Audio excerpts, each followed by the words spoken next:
कल्याणम् आरोग्यं धनसम्पदः शुभं कुरु त्वं कल्याणम् आरोग्यं धनसम्पदः शत्रुबुद्धिविनाशाय दीपज्योतिर्नमोऽस्तु ते दीपज्योतिर्नमोऽस्तु ते शुभं कुरु त्वं कल्याणम् आरोग्यं धनसम्पदः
शुभं कुरु त्वं कल्याणम् आरोग्यं धनसम्पदः शुभं कुरु त्वं कल्याणम् आरोग्यं धनसम्पदः शत्रुबुद्धिविनाशाय दीपज्योतिर्नमोऽस्तु ते दीपज्योतिर्नमोऽस्तु ते शुभं कुरु त्वं कल्याणम् आरोग्यं धनसम्पदः शुभं कुरु त्वं कल्याणम् आरोग्यं धनसम्पदः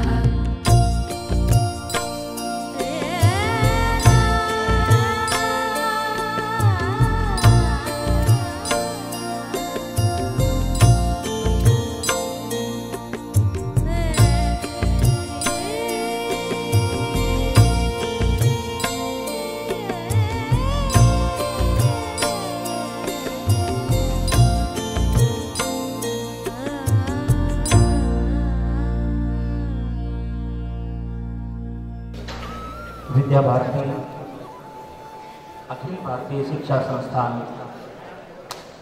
द्वारा आयोजित इस अखिल भारतीय गणित विज्ञान मेला के आयोजन में आप सभी विद्यार्थियों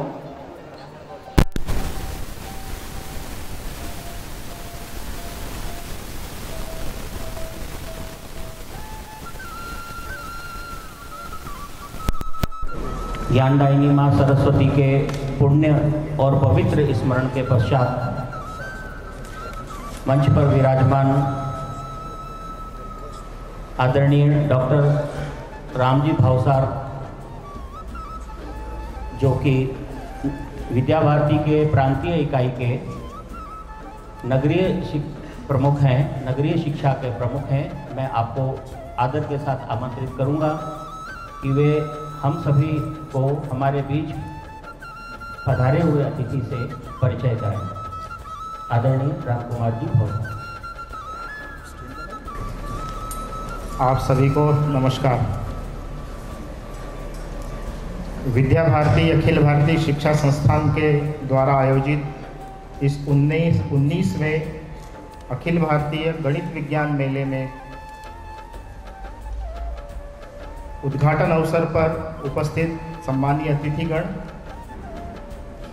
देश भर से आए प्रतिभागी भैया बहन, उनके संरक्षक आचार्य, विद्या भारती के केंद्रीय पदाधिकारी, विद्या भारती के निमंत्रण पर भोपाल से इस उद्घाटन समारोह में उपस्थित सभी बंधु भगिनियों का मैं हार्दिक स्वागत करता हूं, अभिनंदन करता हूं।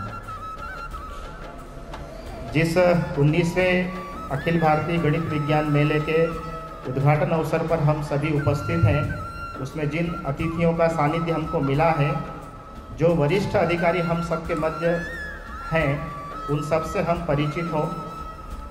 आज के इस उद्घाटन समारोह के सम्मानीय मुख्य अतिथि हैं श्री ओम प्रकाश जी सकलेचा। मैं आग्रह करूंगा सब कर्तव्य ध्वनि से उनका स्वागत करें। आदरणीय सकलेचा जी मध्य प्रदेश के नीमच जिले की जावर विधानसभा का प्रतिनिधित्व करते हैं और मध्य प्रदेश शासन में विज्ञान एवं प्रौद्योगिकी मंत्री इस रूप में दायित्व का निर्वहन कर रहे हैं। मध्य प्रदेश में विज्ञान और प्रौद्योगिकी के क्षेत्र में किस प्रकार विकास किया जा सकता है, उसका रोड मैप के आधार पर वो अपना काम करते हैं। शिक्षा क्षेत्र में उनकी रुचि इस प्रकार प्रदर्शित होती है कि उन्होंने अपने विधानसभा क्षेत्र के विद्यालयों को विगत 7-8 वर्षों पूर्व से ICT से जोड़ने का एक बीड़ा उठाया और अपनी विधायक निधि के अलावा भी अन्य सोर्सेस से कैसे उसमें संसाधन विकसित किए जा सकते हैं, उसका लगातार वो प्रयत्न करते रहते हैं। ऐसे आदरणीय ओम प्रकाश जी सकलेचा हमको मुख्य अतिथि के रूप में उपलब्ध हुए हैं। मैं विद्या भारती मध्य क्षेत्र के सह मंत्री डॉक्टर संजय पटवार जी से आग्रह करता हूं कि हम सब की ओर से वो आदरणीय सकलेचा जी का पुष्पगुच्छ देकर स्वागत करें। आदरणीय पटवार जी।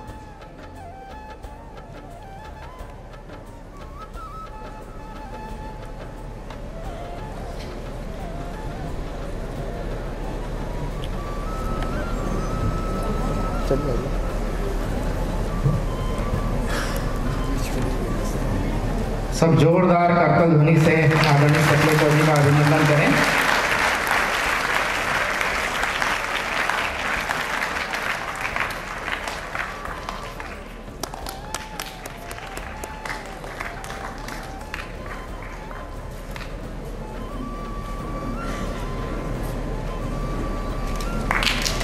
हम सबकी ओर से स्मृति चिन्ह, भारत माता का मूर्ति,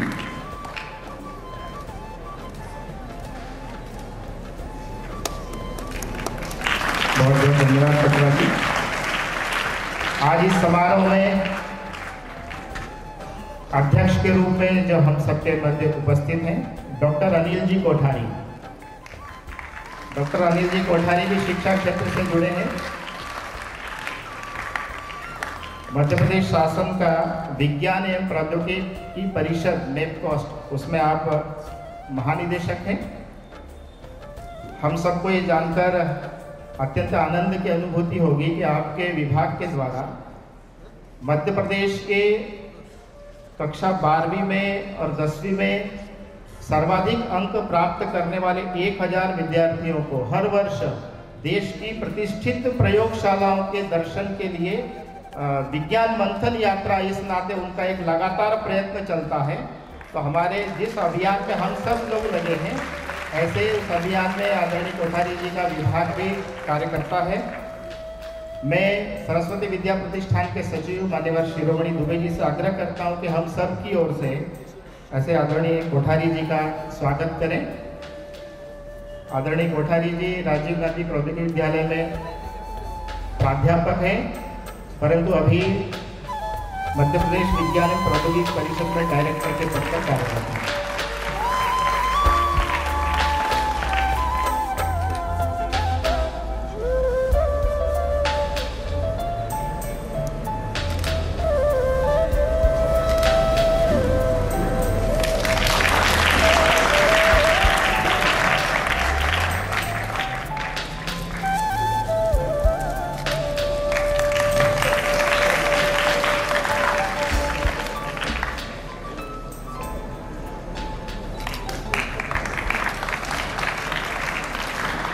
आज संगठन के वरिष्ठ अधिकारी के रूप में जिनका सानिध्य हमको प्राप्त हो रहा है, ऐसे मान्यवर श्री राम जी अरावकर संघ के प्रचारक हैं, मूलतः मध्य प्रदेश के ग्वालियर के निवासी हैं।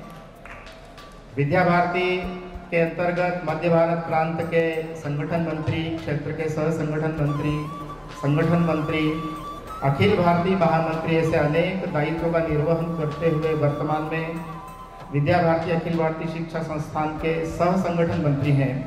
आपका मुख्यालय रायपुर है और जिन 2 विषयों की प्रतियोगिताएं यहाँ चल रही हैं उसमें से वैदिक गणित विषय के अखिल भारतीय प्रभारी, ऐसी जिम्मेदारी भी आपकी ओर है। मैं इस विभाग के विभाग समन्वयक आदरणीय राजेश तिवारी जी से आग्रह करता हूं कि हम सब की ओर से आदरणीय श्री राम जी का स्वागत करें, अभिनंदन करें और हम सब करतल ध्वनि से उनका स्वागत करें।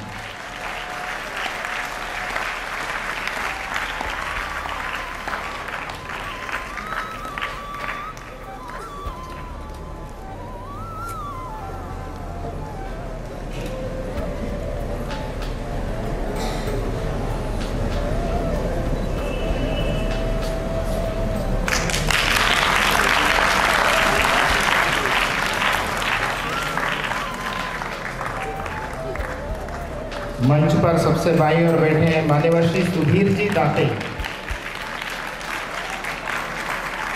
आदरणीय सुधीर जी संघ के विभाग संपर्क प्रमुख के दायित्व का निर्वहन करते हुए 1996 में लघु उद्योग भारती संगठन जब प्रारंभ हुआ तब से उसके कार्यकर्ता हैं।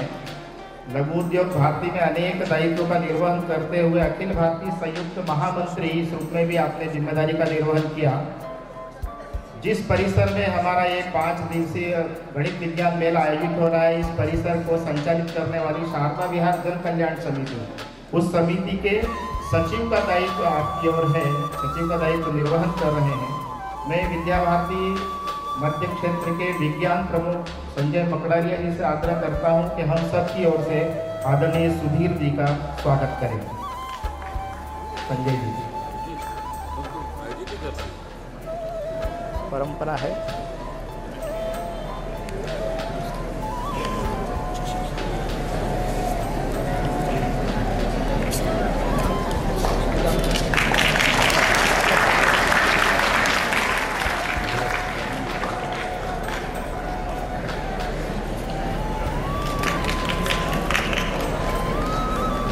इस आयोजन में विद्या भारती के जो केंद्रीय पदाधिकारी हम सबके मध्य हैं उनसे भी हम सभी परिचित हों। मान्यवर श्री गोविंद जी महंत इधर दाईं ओर हैं। माननीय गोविंद जी संघ के प्रचारक के मूलतः उड़ीसा प्रांत के निवासी हैं। विद्या भारती के अनेक दायित्वों का निर्वहन करते हुए वर्तमान में आपकी ओर अखिल भारतीय संगठन मंत्री ऐसी जिम्मेदारी है और दिल्ली आपका मुख्यालय है। मैं सभी की ओर से उनका स्वागत करता हूं। मान्यवर श्री यतीन्द्र जी शर्मा, मान्यवर यतीन्द्र जी मूलतः उत्तर प्रदेश के निवासी हैं। इस मध्य क्षेत्र में सह संगठन मंत्री, क्षेत्र संगठन मंत्री ऐसे दायित्व का निर्वहन आपने लंबे वर्षों तक किया है। वर्तमान में अखिल भारतीय सह संगठन मंत्री की जिम्मेदारी है और लखनऊ आपका केंद्र है। मान्यवर श्री शिव कुमार जी भाई साहब भी संघ के प्रचारक हैं और वर्तमान में विद्या भारती अखिल भारतीय शिक्षा संस्थान के मंत्री का दायित्व आपकी ओर है। यहाँ जिन 2 विषयों की प्रतियोगिताएं हैं उसमें विज्ञान विषय के आप प्रभारी हैं। मैं आपका भी स्वागत करता हूँ, अभिनंदन करता हूँ। डॉक्टर रविंद्र जी कान्हेरे, डॉक्टर रविंद्र जी कान्हेरे मध्य प्रदेश के मूल निवासी हैं, बड़वानी के। बड़वानी में आप कॉलेज में प्राचार्य के रूप में सेवानिवृत्त हुए हैं। विद्या भारती में अखिल भारतीय उपाध्यक्ष ऐसी जिम्मेदारी है और मध्य प्रदेश शासन का उच्च शिक्षा विभाग के अंतर्गत शुल्क एवं प्रवेश नियामक समिति उसके सम्माननीय अध्यक्ष हैं। आपका भी हार्दिक स्वागत, अभिनंदन। डॉक्टर शशि रंजन जी अकेला, जिस प्रकार स्कूली शिक्षा में हमारा काम बहुत लंबे वर्षों से 1952 में, वैसे ही विगत 3 वर्षों से उच्च शिक्षा के क्षेत्र में भी विद्या भारती का काम प्रारंभ हुआ है। विद्या भारती उच्च शिक्षा संस्थान के उपाध्यक्ष ऐसी जिम्मेदारी आपकी और है, और यहाँ राजीव गांधी प्रौद्योगिकी विश्वविद्यालय में जनसंपर्क अधिकारी हैं। डॉक्टर राजश्री वैद्य दीदी, डॉक्टर राजश्री वैद्य दीदी दाईं ओर बैठी हैं, मूलतः विदिशा की निवासी हैं, विद्या भारती की राष्ट्रीय कार्यकारिणी सदस्य, इस नाते आपकी ओर जिम्मेदारी है। मैं आप सभी का हार्दिक स्वागत करता हूं, अभिनंदन करता हूं। धन्यवाद।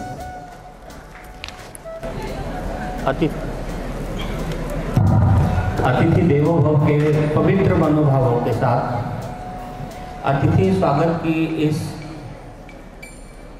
बेला में एक स्वागत और मैं इस विद्यालय के प्राचार्य एमपी बोर्ड विद्यालय शारदा विहार के प्राचार्य धर्मेंद्र जी पाटीदार को आमंत्रित करूंगा कि वे मंच पर विराजमान आदरणीय डॉक्टर रामजी भाव साहब का स्वागत करें।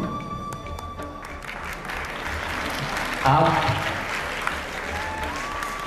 विद्या भारती की प्रांतीय इकाई के नगरीय शिक्षा प्रमुख का दायित्व निर्वहन करते हैं, साथ ही इस अखिल भारतीय गणित विज्ञान मेला के संयोजक के रूप में भी हम सबका मार्गदर्शन कर रहे हैं।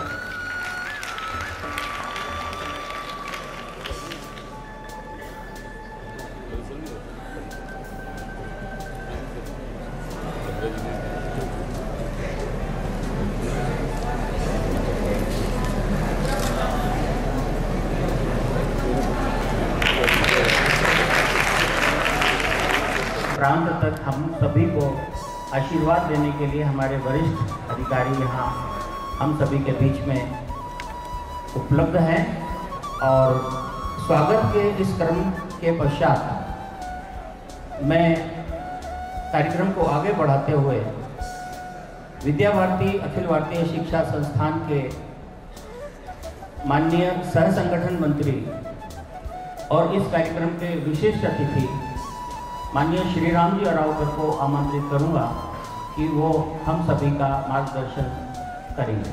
आदरणीय श्री राम जी। ओम जगज्जननी भारत माता वीणा पाणी ज्ञानदायिनी सरस्वती माँ, मंच पर विराजमान आज के कार्यक्रम के मुख्य अतिथि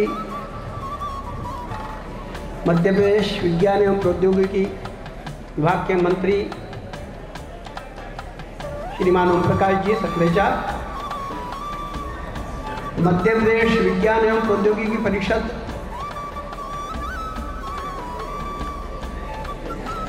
के महानिदेशक डॉक्टर अनिल जी कोठारी,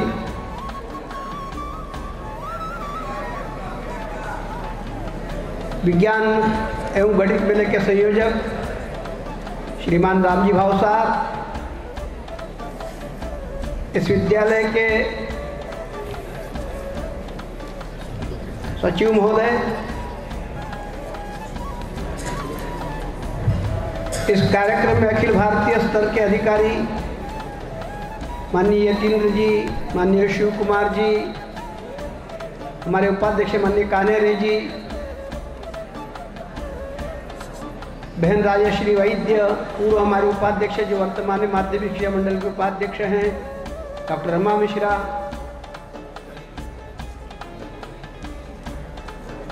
वैदिक गणित के प्रमुख देवेंद्र जी देशमुख, विज्ञान के नागेंद्र जी पांडे, और विभिन्न देश भर से विभिन्न विद्यालयों से विभिन्न क्षेत्रों से पधारे हुए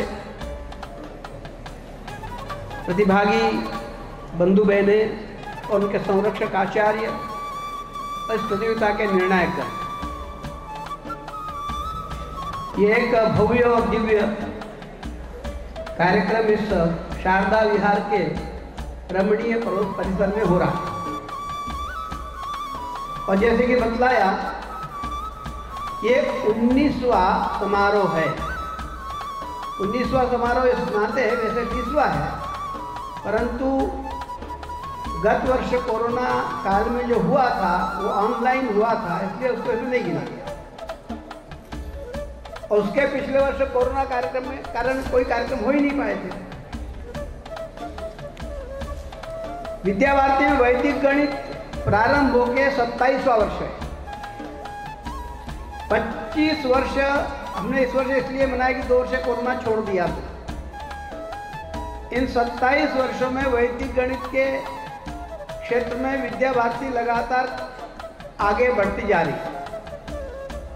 इसी प्रकार विज्ञान तो प्रारंभिक काल से चल रहा है, परंतु विज्ञान का मेला ये जो आयोजित हुआ उसके 19 वर्ष हो गए।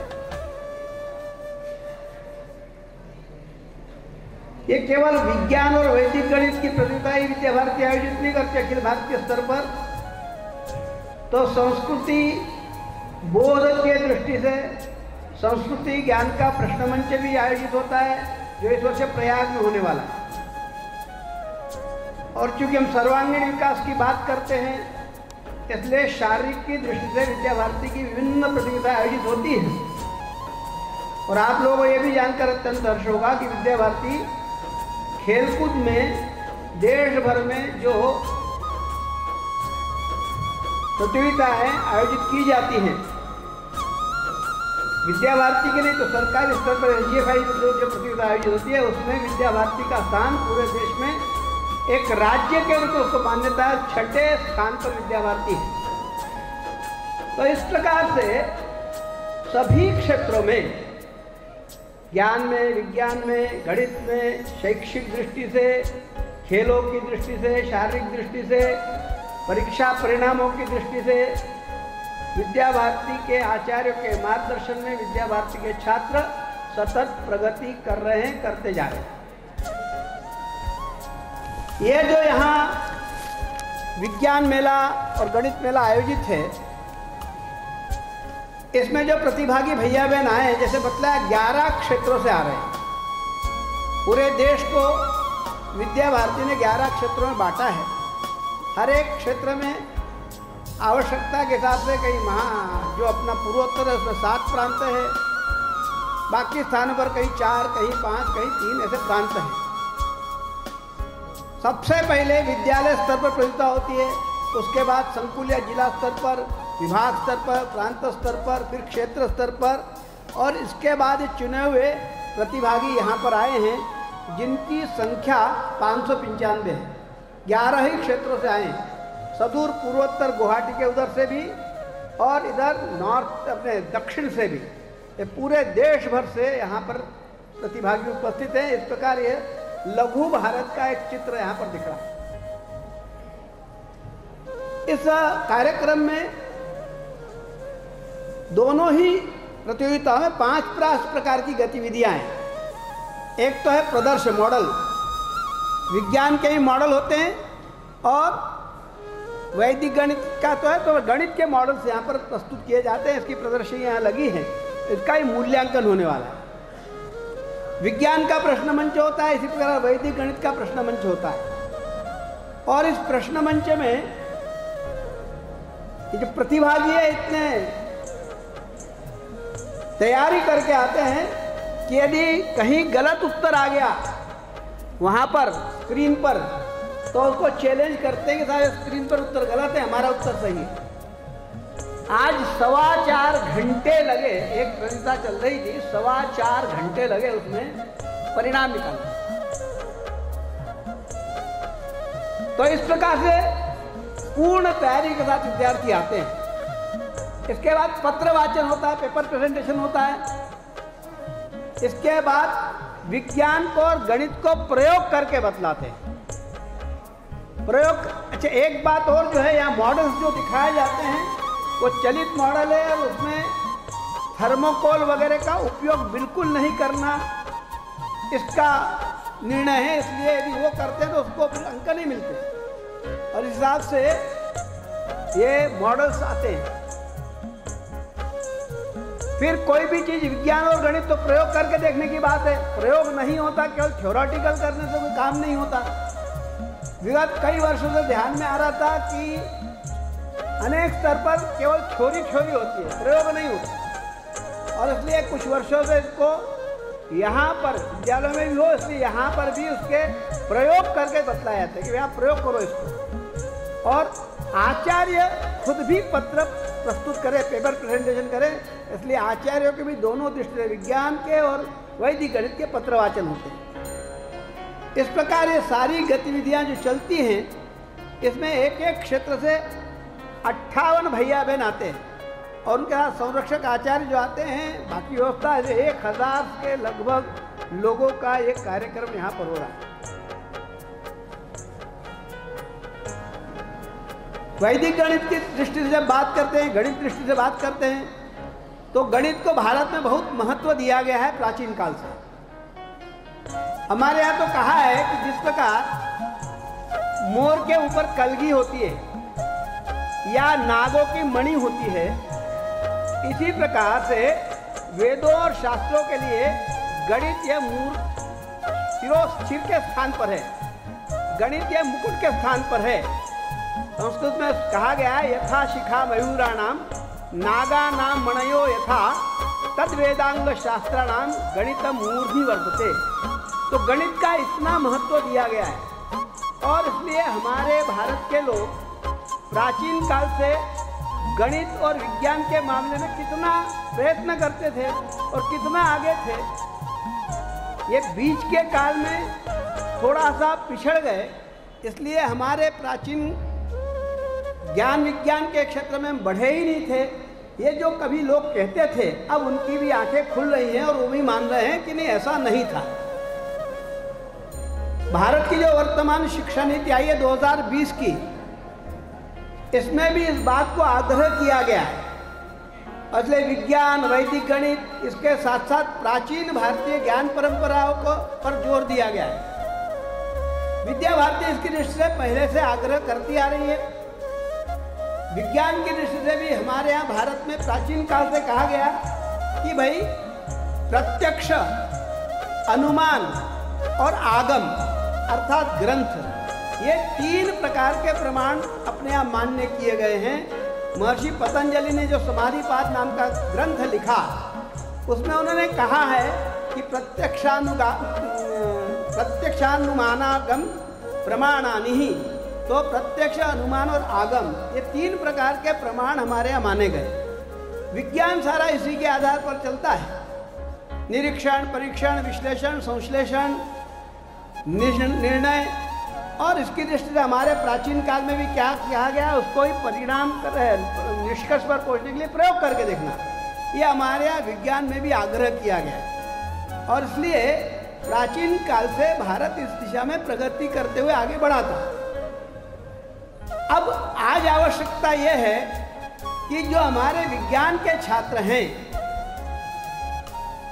और गणित के छात्र हैं, इन्होंने इसके साथ साथ हमारे प्राचीन ज्ञान को भी जानना चाहिए। इसलिए इस राष्ट्रीय शिक्षा नीति में इस प्रकार की भी सुविधा दी गई है कि गणित पढ़ते हुए, विज्ञान पढ़ते हुए लोग बाग संस्कृत पढ़ें, प्राचीन ग्रंथों का अध्ययन करें, प्राचीन ज्ञान गंगा में अवगाहन करें और उसमें जो रत्न हैं उनको ढूंढ के निकालें।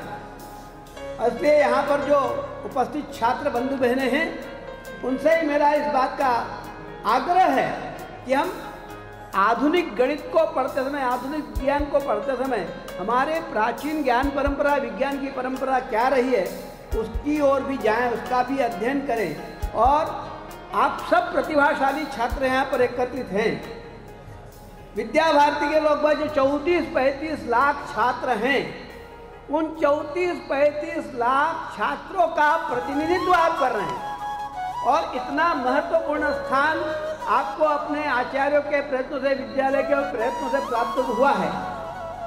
तो इस नाते मैं आपको इस बात के लिए शुभकामनाएं देता हूं कि आप यहाँ आए हैं, यहाँ प्रतियोगिताएं उत्साह से भाग लेंगे, सफलताएं प्राप्त करेंगे। परंतु ये भी ध्यान रहे कि प्रतियोगिता में सभी विजेता नहीं होते। कुछ लोग प्रथम स्थान मिलता है, कुछ द्वितीय स्थान मिलता है, कुछ को नहीं भी मिलता। परंतु स्थान प्राप्त करने से महत्व इस बात का है कि हमने प्रयत्न कितने किए। कोई भी खेल होता है, उस खेल में लगातार खिलाड़ी प्रयत्न करता है। फुटबॉल में खिलाड़ी बार बार गोल मारने के लिए जाता है, पर हर बार गोल नहीं होता, हर बॉल पर विकेट नहीं मिलता, हर बॉल पे छक्का नहीं लगता। परंतु लगातार पर जब क्रीज पर टिका रहता है तो सिक्सर भी लगता है, फोरर भी लगता है और बॉलिंग करते करते विकेट भी मिलता है। तो उसके लिए धैर्य चाहिए। आप सब धैर्यवान रहकर अपना जो लक्ष्य लिया है, ये तो एक परीक्षा, ये तो एक प्रतियोगिता है, जीवन की प्रतियोगिता में आपको अच्छी सफलताएं मिले और आप अपना परिवार का, विद्यालय का और राष्ट्र का नाम इस विश्व में गौरव के स्थान पर पहुंचाएं। इतनी शुभकामनाएं देते हुए परमेश्वर के लिए कोई इस विषय की प्रार्थना करते हुए मैं अपनी वाणी को विराम देता हूँ। धन्यवाद।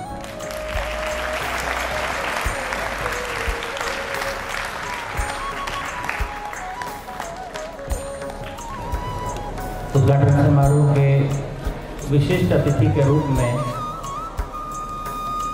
माननीय सह संगठन मंत्री जी का विशिष्ट मार्गदर्शन हम सभी के लिए एक दिशा देगा और जो सामने बैठे हुए नन्हे वैज्ञानिक हैं, ये भारत को, एक नए भारत को निर्माण करने में विद्यार्थी कल को नागरिक होकर के भारत का भविष्य बनते हैं। तो ऐसे नन्हे जो विद्यार्थी सामने विराजमान हैं, ये जब नागरिक बनेंगे पढ़ कर के तो ये पूर्ण दक्ष होंगे। यही मनोभाव के साथ माननीय सह संगठन मंत्री जी की आपसे अपेक्षा है कि आप एक एक विद्यार्थी विद्या भारती के प्रतिनिधि के रूप में जाकर राष्ट्र की सेवा करें। कार्यक्रम के क्रम को आगे बढ़ाते हुए मैं आज के कार्यक्रम के माननीय मुख्य अतिथि माननीय मंत्री जी विज्ञान एवं प्रौद्योगिकी विभाग मध्य प्रदेश शासन माननीय सकलेचा जी को आमंत्रित करूंगा कि वे इन प्रतिभागी भैया बहनों का अमूल्य मार्गदर्शन करें।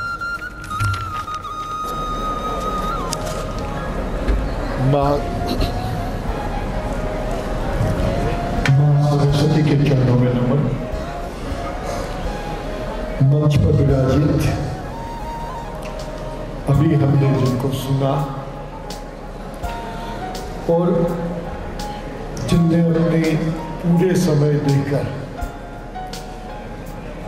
एक मिनी भारत की बजाय भविष्य के भारत की कल्पना कर, क्योंकि ये बच्चे जो यहाँ बैठे हैं यही भविष्य का भारत है। और चूंकि ये पूरे सभी जोन से आए हुए हैं तो मैं तो इसमें पूरी भारत की रचना देखता हूँ। जैसे इनकी बात हुई, ऐसे सम्माननीय श्री राम अरावरकर जी हमारे अपने ही साइंस विभागों में पूरी शक्ति से लगकर पूरे भारत में वापस विज्ञान का महत्व, भारतीय विज्ञान का महत्व हर जगह तक पहुंचाने का प्रयास करने वाले श्री अनिल कोठारी जी, श्री सुधीर दाते जी, श्री राम कुमार भावसार जी, जिनका मेरा काफ़ी पुराना, सबसे पुराना परिचय इसको उन्हीं के साथ है। सामने विराजित पूरे भारत से पधारे हुए सभी विशिष्ट अतिथिगण जिनका भी परिचय हुआ, मैं सभी को का अभिनंदन करता हूँ। भोपाल में आकर आपने कार्यक्रम किया, इसलिए बाहर के सभी अतिथियों का, उपस्थित सभी गुरुजन एवं सभी प्यारे विद्यार्थी भैया बहन, वास्तव में अब 2-3 बड़े महत्वपूर्ण बात आई। ज्ञान संस्कार के साथ है, विज्ञान के साथ है और गणित के साथ है। तो वो हमारी पुरानी परंपरा जिसमें सर्वशक्तिशाली भारत माना गया, उसको बनाने का प्रयास करना है। ज्ञान अगर केवल एक नंबर लाने का, परीक्षा देने का प्रयास वाला है और नंबर लाके केवल नौकरी पाने का प्रयास के लिए ज्ञान लिया तो उसका उद्देश्य भी अलग हो जाता है। उसके उद्देश्य में भारत की जो सेवा का भाव गायब हो जाता है, केवल नंबरों का खेल हो जाता है। और ऐसी एक अंधी दौड़ में वो खो जाता है बच्चा कई बार, जो आर्थिक तो प्राप्त कर लेता है, लेकिन मन की शांति और ज्ञान के साथ जीवन जीने की जो कला हमारी पुरानी शिक्षा पद्धति में होती थी, वो उसमें से गायब हो जाती है।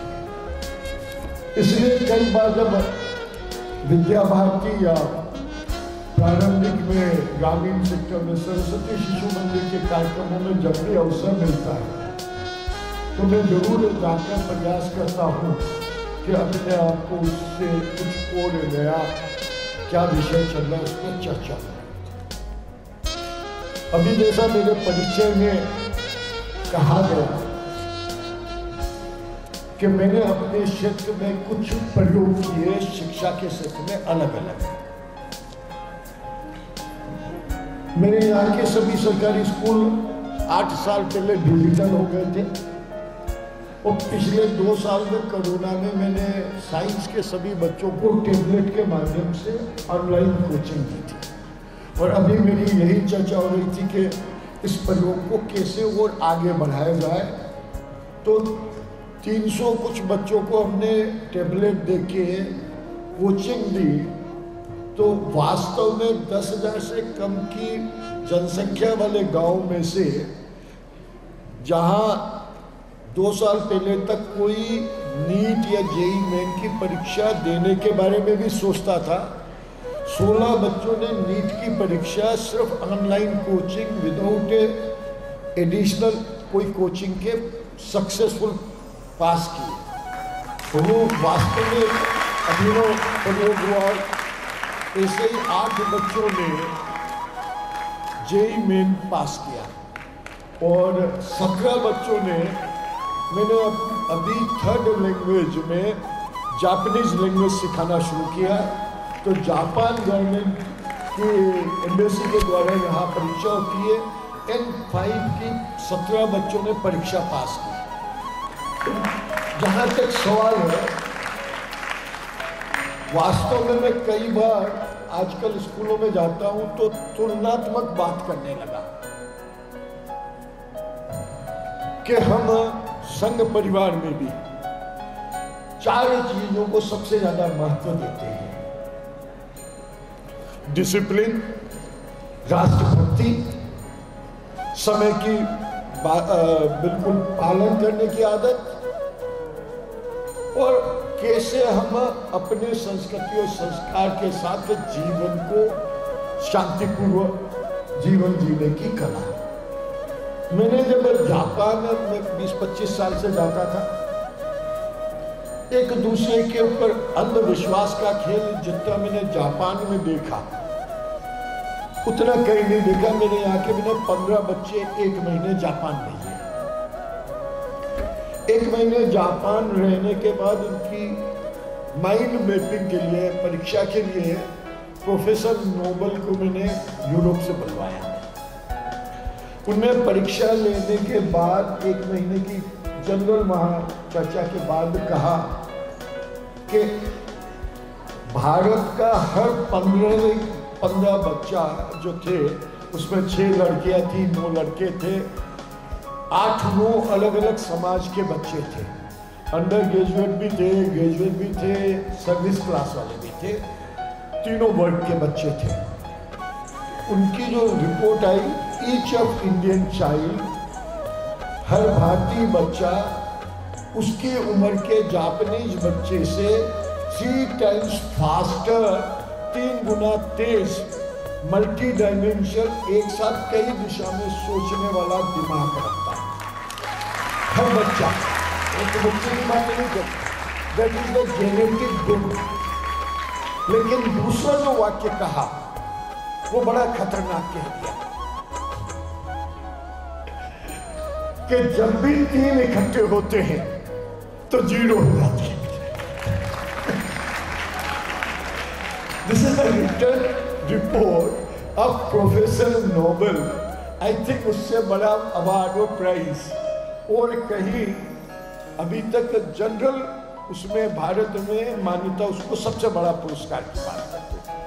लेकिन जब हमने उस बात का फिर गहराई में गए, और अभी मैं मेरी विधानसभा के इस अप्रैल मई में कोशिश कर रहा हूँ कि 20-25 बच्चे ट्रायल पे ग्रेजुएशन के लिए भेजा हूँ, 12th पास आउट। और अंडरस्टैंडिंग ये है कि हर बच्चा वहाँ जाकर जो हमारी पुरानी पद्धति थी, गुरुकुल पद्धति, कि सप्ताह में 30 घंटे पढ़ाई करेगा और 30 घंटे काम करेगा। काम करने की उसको 1.5 लाख रुपया महीना अलग से मानदेय दिया जाएगा, लेकिन उसको हमने नाम दिया स्किल डेवलपमेंट फॉर एंटरप्रेन्योरशिप।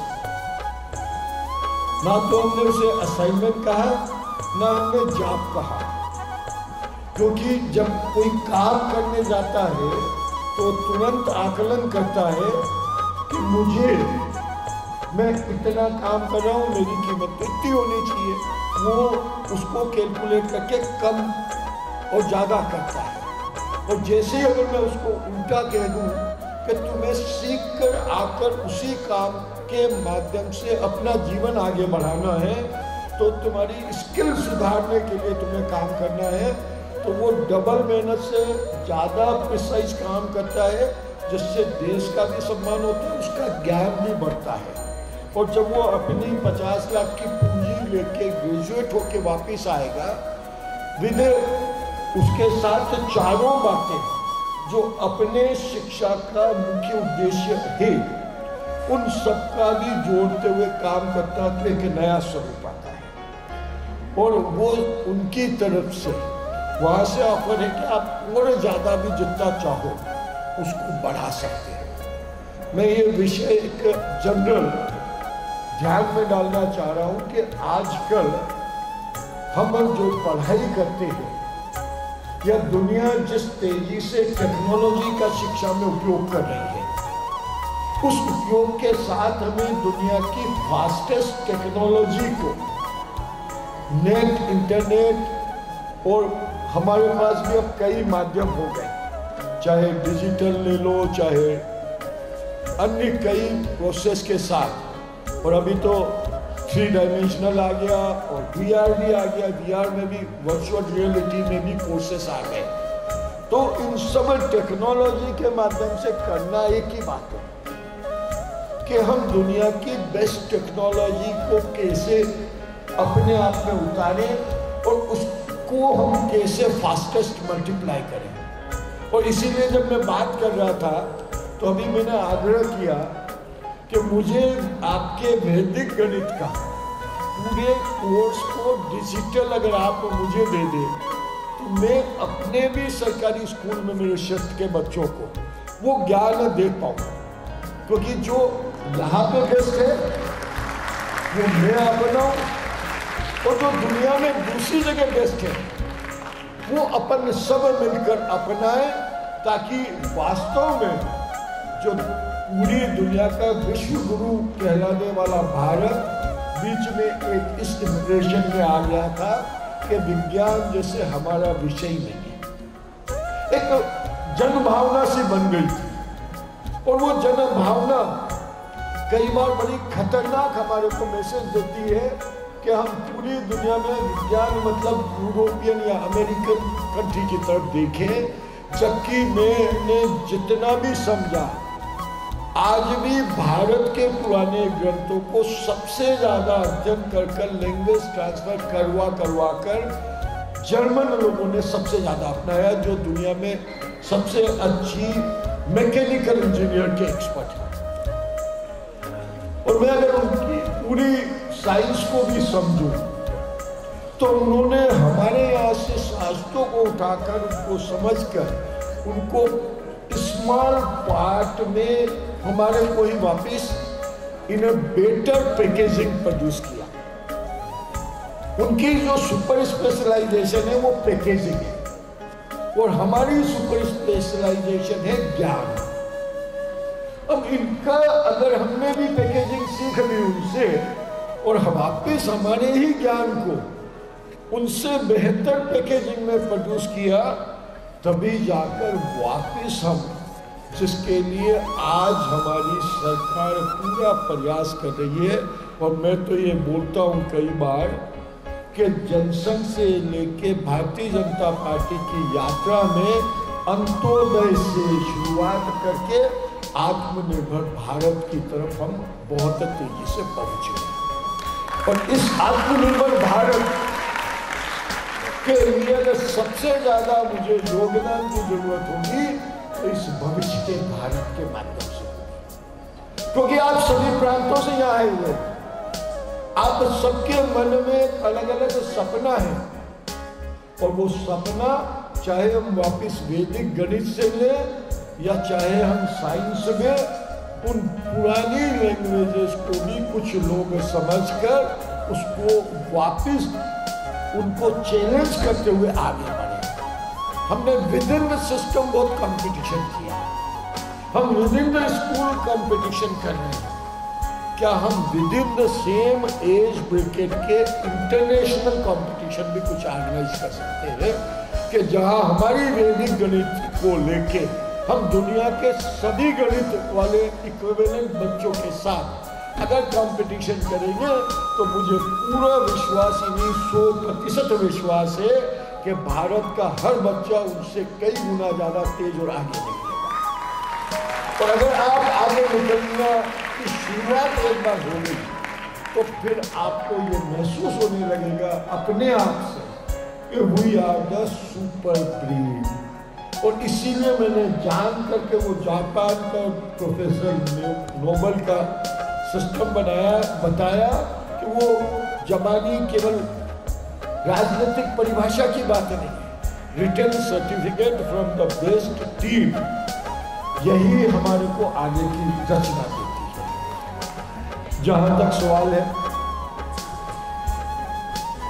कि अगर विज्ञान में हम बात करें पुरानी, चाहे हमारे खगोल शास्त्र की बात करें, अभी मैं अलग अलग जगह भारत में देखता हूँ, चाहे हम भारत की परंपरा को अगर देखें तो हमने सबसे पहले, हमारे शास्त्रों ने बताया था कि ऊर्जा का सोर्स केवल सूर्य है और आज पूरी दुनिया उस पर आ रही है। चाहे ग्रीन पावर की बात करें, चाहे हम बिना पर्यावरण को नुकसान करें, सबसे पहले दुनिया को किसने सिखाया कि पर्यावरण में भी जान है? वो केवल भारत की संस्कृति और परंपरा और भारत की शिक्षा पद्धति में इसका उल्लेख है। तो मैं इस पूरे विश्वास और गंभीरता से ये कहना चाहता हूँ कि जो ये टीम यहाँ बैठी हुई है, उस टीम ने नया भारत की जो कल्पना करी है, उस कल्पना के अनुरूप बच्चों आप अपने आप को ढालो और उस कल्पना और उनके विश्वास को आगे बढ़ाते हुए पूरी दुनिया पे ब्रेन ड्रेन के बजाय ब्रेन के माध्यम से पूरी दुनिया पर भारत की छाप लगाओ। इसी विश्वास और पूरे कॉन्फिडेंस से मैं ये कह सकता हूँ कि आज जो ये टीम यहाँ बैठी है, ये भविष्य में भारत का नाम बहुत तेजी से आगे बढ़ाते हुए हमारी इस पूरी गणित को आगे बढ़ाएगी। आप सबका बुलाकर जो हमें मान सम्मान दिया और ये अवसर पूरी मैनेजमेंट टीम ने हमें दिया, उसके लिए पूरी टीम का बहुत बहुत अभिनंदन, धन्यवाद, आभार। और बच्चों अगर कभी भी किसी को भी मेरी कहीं पे भी जरूरत पड़े तो आप कभी भी कॉल करके मुझसे किसी भी विषय में चर्चा कर सकते हैं। धन्यवाद, बहुत धन्यवाद।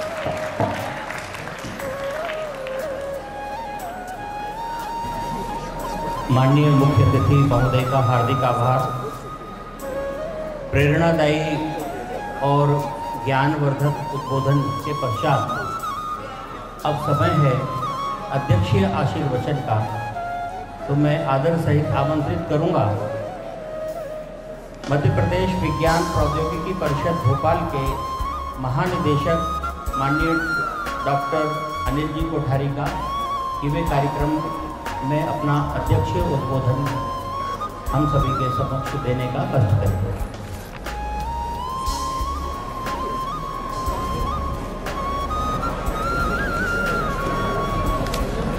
सभी को नमस्कार। इस भव्य अखिल भारतीय गणित विज्ञान मेला, इस कार्यक्रम में आज हम सब लोगों के बीच में उपस्थित परम आदरणीय माननीय ओम प्रकाश जी सकलेचा, माननीय मंत्री विज्ञान एवं प्रौद्योगिकी MSME मध्य प्रदेश शासन, परम आदरणीय माननीय श्री राम जी अरावकर जी साहब, माननीय डॉक्टर राम कुमार जी भावसार साहब, माननीय सुधीर ताते जी साहब, मेरे सामने बहुत वरिष्ठ जन विराजमान हैं। मैं सबका अभिनंदन करता हूं, उनको प्रणाम करता हूं। पूरे 11 क्षेत्रों से आए हुए प्रतिभागीगण, उनके साथ में जो आचार्यगण आए हैं, जिनके मार्गदर्शन में प्रतिभागियों ने अपने प्रोजेक्ट्स रखे हैं, उपस्थित आचार्यगण, और अंत में सबसे प्रिय मेरे भैया बहनों, और मैं कह सकता हूं कि देश के भावी वैज्ञानिकों।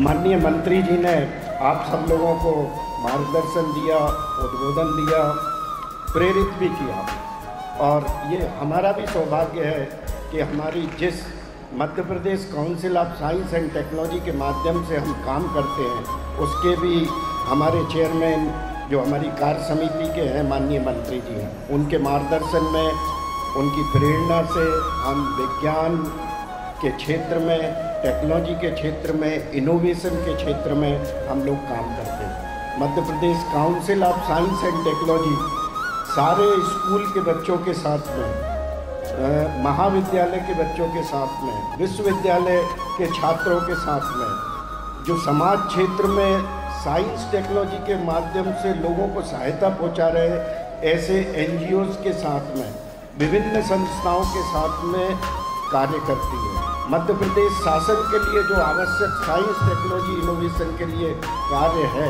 वो भी Madhya Pradesh council of science and technology हम काम करते हैं, और कोशिश करते हैं कि जो एक फंडामेंटल ड्यूटी है कि हम scientific temperament among the people हम डेवलप करें, उसके लिए जो भी आवश्यक कार्य है हर क्षेत्र में, उसको हम विज्ञान एवं प्रौद्योगिकी परिषद के माध्यम से करते हैं। मैं माननीय मंत्री जी के उद्बोधन के बाद मैं सिर्फ एक संक्षिप्त जानकारी में जरूर देना चाहूँगा कि हमारी काउंसिल एक पूरे प्रदेश में काम करती है। इसमें सेंटर ऑफ एक्सीलेंस नई टेक्नोलॉजी में हमारे पास रिमोट सेंसिंग एप्लीकेशन सेंटर में सेंटर ऑफ एक्सीलेंस है, हमारे पास बायो टेक्नोलॉजी के अंदर सेंटर ऑफ एक्सीलेंस है, हमारे पास रूरल टेक्नोलॉजी के अंदर सेंटर ऑफ एक्सीलेंस है, साइंस सेंटर्स हैं, प्लेनेटोरियम है, ऑब्जर्वेटरी है।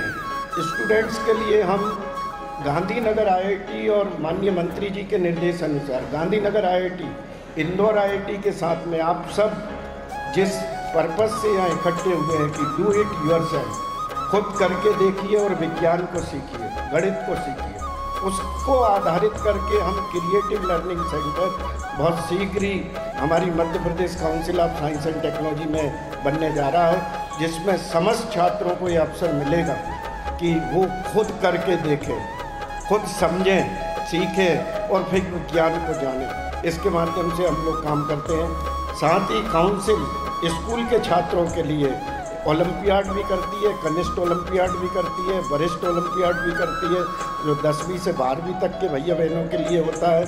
इसके साथ हम बहुत बड़े रूप में नेशनल साइंस डे, आप लोग सब जानते हैं, हम वो जब मनाते हैं 28 फरवरी को। अभी बहुत जल्दी हमारा जो नेशनल मैथमेटिक्स डे है वो हम 22 दिसंबर को पूरे प्रदेश में, इस बार हमने 75 स्कूलों में एक साथ नेशनल साइंस डे मनाया था, और अभी हम 75 स्कूलों में एक साथ नेशनल मैथमेटिक्स डे का आयोजन करने जा रहे हैं। इसी तरीके से माननीय भावसार साहब ने बताया था कि हम मिशन एक्सलेंस के अंतर्गत स्कूल के विद्यार्थियों के लिए एक विज्ञान मंथन यात्रा करते हैं। पूरे देश में जो लैब हैं, साइंटिस्ट हैं, बड़े बड़े संस्थान हैं, उनमें छात्रों को ले जाके विजिट कराना, इंटरेक्ट कराना और जो आज की नई टेक्नोलॉजीज चल रही हैं उनसे अवगत कराना, और हम उनको स्कॉलरशिप भी देते हैं। इसी तरीके से एक विज्ञान भारती द्वारा जो विद्यार्थी विज्ञान मंथन, बहुत बड़ी एक प्रतियोगिता होती है, हमारी काउंसिल उससे सपोर्ट करती है कि अधिक से अधिक संख्या में छात्रों को हम प्रेरित करें उसमें भाग लेने के लिए। साथ ही इनोवेशन, जो आप लोगों ने प्रोजेक्ट्स बनाए हैं, आप सबके मन में आज वो समय आ गया है कि सब बच्चों के मन में एक आइडिया रहते हैं, उस आइडिया को वो किस तरीके से एक अपने मॉडल के रूप में, एक पेपर के रूप में किस तरीके से बनाएं और भविष्य में वो प्रोडक्ट के रूप में किस तरीके से ले जाएं, उसके लिए हम सहायता देते हैं। हम उनको लैब्स अरेंज कराते हैं, ऐसे टूल्स देते हैं जिससे कि आप जो सोचते हैं उसको कैसे मॉडल में बना सकते हैं, किस तरीके से आप अपने इनोवेशन को और आगे ले जा सकते हैं, इसके लिए हम बहुत सहयोग करते हैं। आप सब बच्चों ने सुना होगा कि national children science Congress Bharat सरकार की ये बहुत बड़ी प्रतियोगिता है। वो स्कूल लेवल से शुरू होकर डिस्ट्रिक्ट लेवल पे, स्टेट लेवल पे और नेशनल लेवल पे, उसमें आपके जो आइडियाज़ हैं वो प्रोजेक्ट के माध्यम से प्रदर्शित करते हैं। वो भी, उसके लिए भी हम काउंसिल के द्वारा बहुत सपोर्ट करते हैं कि हम बच्चों को किस तरीके से विज्ञान के क्षेत्र में आगे लाएं। हम छात्रों को संवाद, वैज्ञानिकों से संवाद, समाज के जो प्रमुख लोग हैं जिनकी एक वैज्ञानिक सोच है, उनके साथ किस तरीके से जीवन में छात्र आगे बढ़ें, इसके लिए हम संवाद करते हैं। विज्ञान मेले का आयोजन हम करते हैं।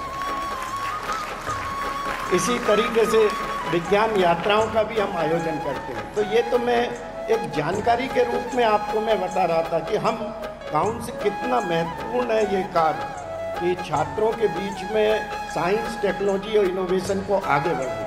हमारे माननीय मंत्री जी का हमें सतत मार्गदर्शन मिलता है कि हम किस तरीके से हम इस क्षेत्र में आगे बढ़ें। मैं यहाँ अब बहुत कहने की आवश्यकता नहीं है, लेकिन दो बातें मैं आप लोगों को ज़रूर कहना चाहूँगा कि हम बहुत सारी गतिविधि करते हैं। आप सब लोगों में भी अभिरुचि है कि हम साइंस को जानें, टेक्नोलॉजी को जानें, इनोवेशन को जानें। गणित की बात हो रही है, हम किस तरह का हमारा गणित है, हमारा वैदिक गणित क्या है, भारत की मापन व्यवस्था क्या थी। आप सोच के देखिएगा कि इंडियन सिस्टम ऑफ मेजरमेंट क्या था, इसको सोच के देखिए। मैं एक सूत्र रूप में देता हूँ आपको कि आप किस तरीके से हमारे विज्ञान को जान सकते हैं, समझ सकते हैं और आगे बढ़ सकते हैं। हमारे माननीय प्रधानमंत्री जी ने हमको आह्वान किया। आप सब जानते हैं कि हम आज़ादी के 75वें वर्ष को मना रहे हैं। सब जानते हैं आप लोग, आज़ादी का अमृत महोत्सव जिसको कहा गया। और माननीय प्रधानमंत्री जी ने आह्वान किया है, उसमें 5 पिलर्स की उन्होंने बात की है कि इन 5 पिलर्स के ऊपर हमको आज़ादी का अमृत महोत्सव मनाना। हम विज्ञान के क्षेत्र के लोग भी उस अमृत महोत्सव को विज्ञान के माध्यम से मना रहे हैं कि हमारे विज्ञान की क्या शुरू से लेके आज तक प्रगति हुई है और भविष्य में होगी। इसमें हम आज़ादी के अमृत महोत्सव वर्ष में इसको किस तरीके से मनाएं। तो मैं आपको बताता हूँ कि पहला जो माननीय प्रधानमंत्री जी ने हमको आह्वान किया पिलर, वो पहला पिलर था उनका कि स्ट्रगल एट 75। हम 75वें वर्ष में हैं, तो स्ट्रगल एट 75 आज़ादी के दौर में किस तरीके से संघर्ष करके हमें आज़ादी मिली, हमें उस संघर्ष को याद करना है कि किस तरीके के संघर्ष हमारे स्वतंत्रता सेनानियों ने किए। तो मैं यहाँ बताना चाहूँगा कि समाज के हर क्षेत्र के लोगों ने उस आज़ादी के दौर में संघर्ष किया था। न केवल आज़ादी के लिए अपितु हमारे भविष्य का भारत कैसा होगा, उनकी अवधारणा थी, उसके लिए उन्होंने संघर्ष किया। तो हमको ये विचार करना चाहिए। हम विज्ञान के क्षेत्र की बात करें, हमारे हर क्षेत्र के लोगों ने क्रांतिकारी थे, हर तरह के लोग थे, उन्होंने संघर्ष किया, बलिदान दिए और हमें आज़ादी मिली, जिसकी वजह से हम यहाँ। लेकिन हम यदि विज्ञान को समझने की कोशिश करें इन 5 पिलर्स से, तो हमको ये समझना होगा कि हमारे वैज्ञानिकों ने, हमारी अपनी ऋषि परंपरा क्या थी, जैसा कि क्या भारत की विज्ञान परंपरा क्या थी, हमको इसको समझना होगा। ऋषि कणाद से लेके कलाम साहब तक हमारी अपनी गौरवशाली वैभवशाली जो वैज्ञानिक सोच थी, आप सब जानते हैं। मैं संक्षिप्त में बताऊंगा, इसको समझने की जरूरत। और हमारे जेसी बोस साहब, प्रफुल्ल चंद्र रे साहब, राधानाथ सिकदर, जिन्होंने गणित के क्षेत्र में भारत का नाम है, इन लोगों ने अंग्रेजी साम्राज्य से किस तरीके से लोहा लिया और आज़ादी की लड़ाई के लिए काम किया, ये समझने की जरूरत है। प्रफुल्ल चंद्र रे ने, आपने सुना होगा कि the history of Hindu chemistry, Bharat का क्या अवदान है केमिस्ट्री के क्षेत्र में, इसको सोचिए आप। तो एक ये पिलर है कि हमारे वैज्ञानिकों ने आज़ादी के दौर में किस तरीके से आज़ादी प्राप्त करने के लिए, और उनकी एक और परिकल्पना थी। जैसे सेकंड है कि विजन एट 75, उसमें हमारे वैज्ञानिकों की क्या परिकल्पना की थी। उस समय सब वैज्ञानिकों को ये पता था कि साइंस एंड टेक्नोलॉजी एक इतना बड़ा टूल है जिस पे पूरे देश का भविष्य का निर्माण होगा। तो उस दौर में हमारे वैज्ञानिकों ने क्या सोचा था, हमारे भारत का भविष्य कैसा हो और विज्ञान क्यों जरूरी है, गणित क्यों जरूरी है, टेक्नोलॉजी क्यों जरूरी है, इसको लेके उनकी परिकल्पना क्या थी और उनके प्रयास क्या थे। ये सेकंड पिलर उन्होंने कहा कि हम इस पे विचार करें कि उनका विजन क्या था, कि वो वाकई में स्वतंत्र भारत में 100 के आधार पे जो विज्ञान है, हमारा अपना विज्ञान है।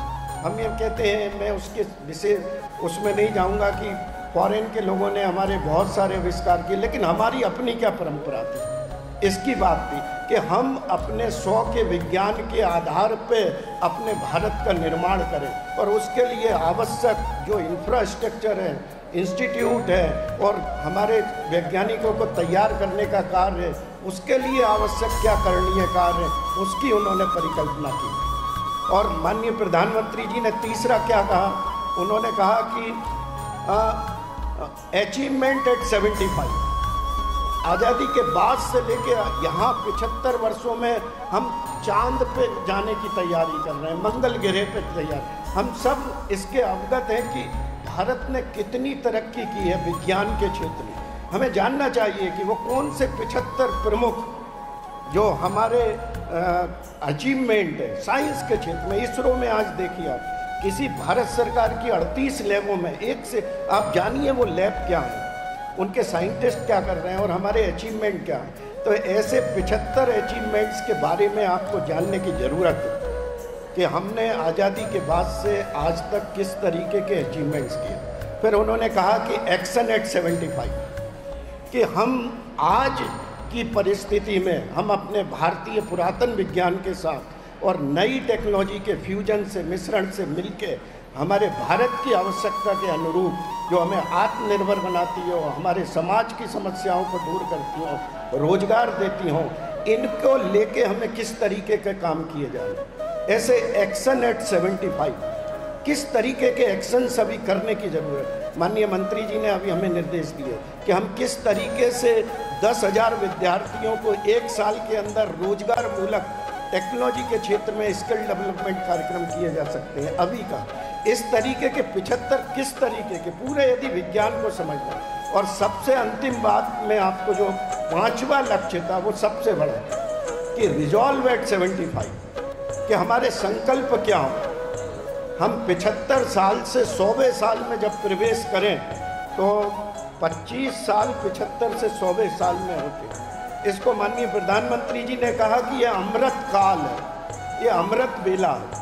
इस अमृत वेला में हम क्या कल्पना करते हैं कि हमारे 100वें साल में हमारा विज्ञान, प्रौद्योगिकी और नवाचार के क्षेत्र में हम कहाँ खड़े हों, इसकी हमारी संकल्पना क्या है। तो वो संकल्प करने का समय है कि इस अमृत काल में 25 वर्ष में हम क्या पाना चाहते हैं, भारत को कहाँ देखना चाहते हैं साइंस, टेक्नोलॉजी और इनोवेशन के माध्यम से।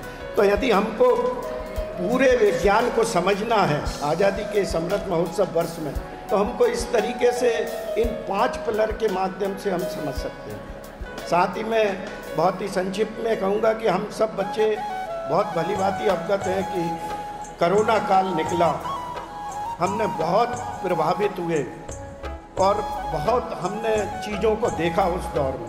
लेकिन हमने उस दौर में देखा साइंस को, हमने देखा टेक्नोलॉजी को, हमने देखा इनोवेशन से। उस कोरोना काल से आप कैसे निकले, हमने किस तरीके से भारत ने वो वैक्सीन बनाई, और वो वैक्सीन बनने का कारण ही आर्टिफिशियल इंटेलिजेंस है, सिमुलेशन है, हमारा गणित है और हमारा विज्ञान है। हमने टेक्नोलॉजी डेवलप की, हमने इनोवेशन की। भारत का पूरा सिरमौर रहा इस मामले में। हर हमारे नागरिक को वैक्सीन लगी, बच्चों को वैक्सीन लगी। तो ये समझ में आता है कि साइंस, टेक्नोलॉजी और इनोवेशन कितना महत्वपूर्ण है। आज समय है इनोवेशन का, स्टार्टअप का, टेक्नोलॉजिकल डेवलपमेंट का, R&D का, और इसमें आपका कैरियर है, भविष्य है। मेरा विश्वास मानिए कि जो साइंस के क्षेत्र में काम कर रहा है, वो जो वैज्ञानिक बनने वाला है, इसके साथ जो आगे जाएगा, उसके लिए अनएम्प्लॉयमेंट शब्द है ही नहीं। वो एम्प्लॉय भी होगा और सेल्फ एम्प्लॉयमेंट भी अपना खड़ा कर सकता है।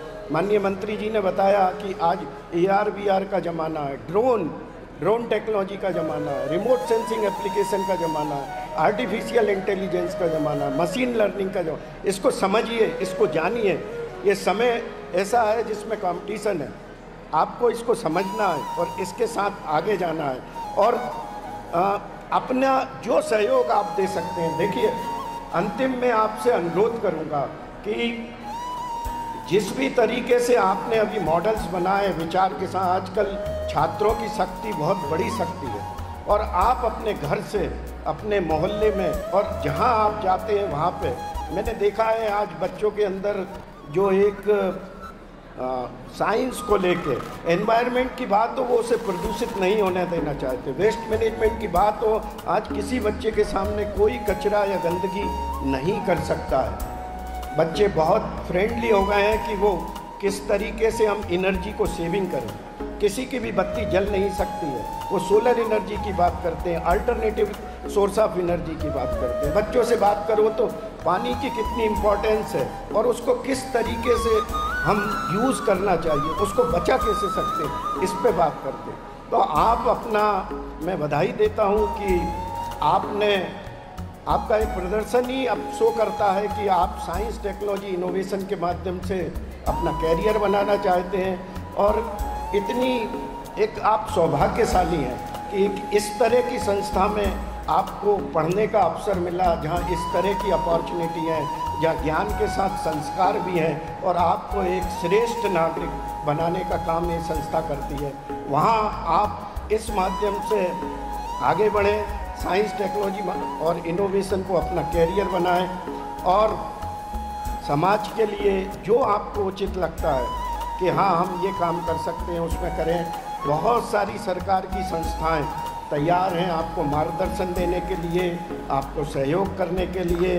हमारे माननीय मंत्री जी का हमें स्पष्ट निर्देश है कि किसी भी छात्र के लिए जो भी आवश्यक हो वो मदद हम तकनीकी रूप से और आर्थिक रूप से भी करें। मुझे यहाँ बुलाया, अपनी बात रखने का समय दिया, मैं बहुत गौरवान्वित और सम्मानित महसूस करता हूँ और इसके लिए धन्यवाद अदा करता हूँ।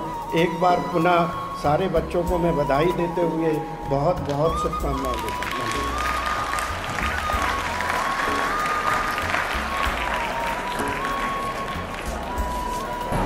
अध्यक्षीय उद्बोधन के पश्चात कार्यक्रम हमारा अखिल भारतीय गणित विज्ञान मेला का उद्घाटन समारोह समापन की ओर है। मैं इस अवसर पर आज यहाँ कार्यक्रम में पधारे हुए समस्त आदरणीय अतिथिगण का आभार व्यक्त करने हेतु आमंत्रित कर रहा हूँ। शारदा विहार शैक्षणिक संस्थान के माननीय प्रबंधक श्री अजय जी शिवरे को यहाँ जो भी उत्कृष्ट व्यवस्थाएं आप देख रहे हैं वह सभी व्यवस्थाएं आपके आत्मीयतापूर्ण और कुशल मार्गदर्शन में यहाँ संपन्न हुई हैं। तो मैं आदर के साथ बुलाना चाहूँगा कि शारदा विहार शैक्षिक संस्थान के प्रबंधक आदरणीय अजय जी शिवरे। सर्वप्रथम मैं शारदा विहार शैक्षिक संस्थान में पधारे समस्त अतिथिगणों का संस्थान की ओर से हार्दिक स्वागत एवं अभिनंदन करता हूं एवं धन्यवाद ज्ञापित करता हूं मंचस्थ समस्त अतिथियों का कि उन्होंने बड़े अल्प आग्रह पर और हमारे बीच में अपनी गरिमामयी उपस्थिति प्रदान की और हमारे कार्यक्रम का गौरव बढ़ाया। इसके लिए मैं हृदय से उनका आभार व्यक्त करता हूँ। साथ ही मैं आभार व्यक्त करता हूँ विद्या भारती के समस्त पदाधिकारियों का, जिनकी गौरवपूर्ण उपस्थिति हमारे इस कार्यक्रम में हम लोगों का मार्गदर्शन भी करती है और साथ ही हमारा मनोबल भी बढ़ाती है। मैं हृदय से उनका आभार व्यक्त करता हूँ। साथ ही मैं आभार व्यक्त करता हूँ बाहर से आए हुए समस्त हमारे नगर के अतिथियों का, नगर के हमारे गणमान्य नागरिकों का, प्रेस से आए हुए हमारे बंधुओं का, उनका भी आभार व्यक्त करता हूँ कि उन्होंने यहाँ आकर के और अपनी गौरवपूर्ण उपस्थिति के माध्यम से हम सबका मनोबल बढ़ाया। मैं आभार व्यक्त करता हूँ विद्या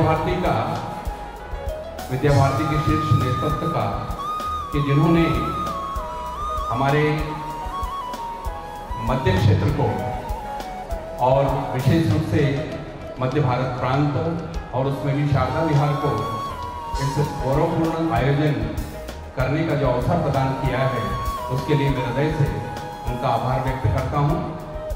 और साथ ही आभार हमारे निर्णायक बंधु, हमारे संरक्षक आचार्य और हमारे भैया बहनों का, जो कि लगातार इन प्रतियोगिताओं में अभी हमारे साथ 4 दिन रहने वाले हैं। मैं हृदय से उन सबका आभार व्यक्त करता हूं कि उनका आत्मीय सहयोग इन प्रतियोगिताओं के कुशल सफल संचालन में हम सबको मिलेगा। हृदय से आभार। धन्यवाद।